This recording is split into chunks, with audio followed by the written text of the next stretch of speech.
Public involvement, जो उन्होंने लोगों को इन्वॉल्व किया स्ट्रगल में, और साथ साथ में उनके जो राइट्स हैं, लिबर्टी है, इक्वालिटी है, जस्टिस है, और इसके साथ साथ जो कि कॉलोनियलिज्म की गवर्नमेंट है उसके जो क्रिटिसिज्म है लोगों को बताया by rallies, by sessions and by seminars. कभी वो लाहौर से दिल्ली जाया करते थे, दिल्ली से लाहौर, तो ये चीज उन्होंने ऐसा करते करते जो अपना स्ट्रगल है उसको कंटिन्यू किया।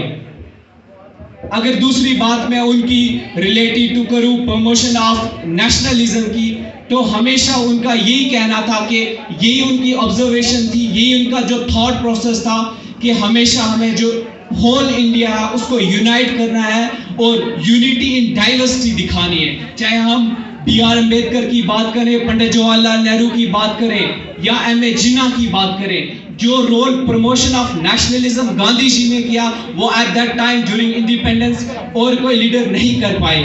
इसलिए वो जानते थे कि ब्रिटिशर्स इसका बहुत बड़ा फायदा उठा रहे हैं, और वो हुआ अभी बाय डिवाइड रूल पॉलिसी से। तो नेक्स्ट आगे बढ़ते हुए अगर मैं जो उनके आइडियाज की बात करूं, उन्होंने हमेशा जो कि फोकस किया वो on the basis of non violence. हमें जो भी रेवोल्यूशन लाना हो प्रेजेंट में या फ्यूचर में, वो on the basis of non violence होना चाहिए। रीजन यही दिया कि अगर हम रेवोल्यूशन वायलेंट तरीके से लाएंगे, जो उसके साइड इफेक्ट्स हैं उनको हमने रिकवर करने में सेंचुरीज लग सकती है। अगर आप इसकी एग्जांपल देखना चाहते हो तो वर्ल्ड वार के साइड इफेक्ट्स आप देख सकते हो। एट द टू प्लेसेस जो टॉप लेवल पे आते हैं वो है हिरोशिमा और नागासाकी के। इसलिए उन्होंने कहा था कि the end never justify means and that mean should be attained by truth, by peace, by harmony, by education and we can say by humanism. तो मैं अगर ह्यूमनिज्म की बात करूं तो उनका हमेशा से यही कहना था कि वी शुड नॉट जज human being on his human form, we should जज him on the basis of his good deeds, यानी उसके जो अच्छे अमाल हैं हमें उसके ऊपर उसे पहचानना चाहिए। जो उर्दू का कोट आप बार बार सुनते आ रहे हैं कि खुदा इंसान को उसके रंग और नस्ल से नहीं बल्कि जो उसके आमाल है उनसे उसे परखा जाता है। तो इसी चीज को वो इंप्लीमेंट करने की कोशिश कर रहे थे।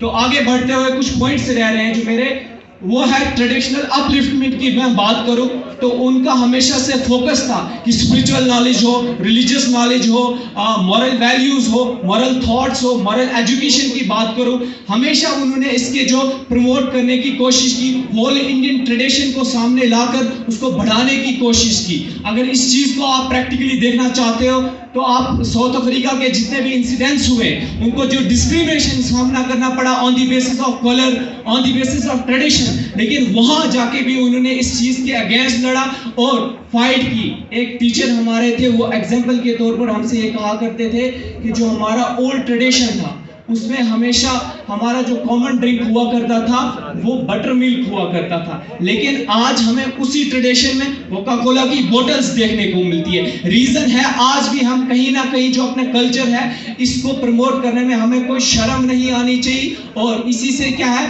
यूनिटी भी बढ़ सकती है और बहुत सारे जो एस्पेक्ट्स हैं रिलेटेड टू पीस वो बढ़ सकता है। और अगर मैं आप सोच रहे होंगे कि इसके रिलेटेड क्या है कि महात्मा गांधी पीस या फिलॉसफी से रिलेशन क्या है, बात करते हैं अगर हम उनकी पॉलिटिकल मूवमेंट्स की, जैसे कि satyagraha, non cooperation movement, civil disobedience movement, या हम कहें जो साल्ट मार्च या खिलाफत आंदोलन जैसे मूवमेंट्स एंड इवेंट्स जो उनके आइडियाज फिलॉसफी ऑफ पीस को डिस्कस करेंगे।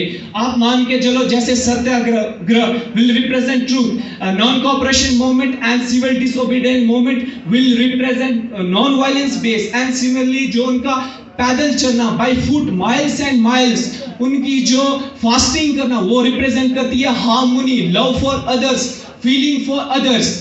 तो यही चीजें हमें इसको, और मैं आखिरी जो मेरा पॉइंट है वो रिलेटेड टू है रूरल अपलिफ्टमेंट, यानी उन्होंने क्या किया जो कि हमारा जो होल इंडिया है वो यूनाइट हो सके, वो था कि रूरल इंडिया, यानी जब तक वो डेवलपमेंट नहीं हो पाएंगे तब तक हम डेवलपमेंट नहीं हो पाएंगे। रीजन यही है कि स्टिल आज भी हम अगर देखा जाए 73 and 74% still are living in rural और we can say village levels. तो जब तक उनमें वायलेंट तरीके खत्म ना हो, जब तक उनमें पीस ना हो, जब तक उनमें मॉडर्नाइजेशन के कंसेप्ट ना आए, जब तक उनमें से जो पीस है, जो respect for other religions, other culture, और we can say and other feeling, जब तक वो ना वहां पर डेवलपमेंट हो by roads, by construction work like roads, medical system, education, जब तक वहां पर डेवलपमेंट ना हो तब तक होल नेशन हमारा डेवलपमेंट नहीं हो पाएगा। इसलिए उन्होंने कहा था कि ग्राम राज इज राम राज।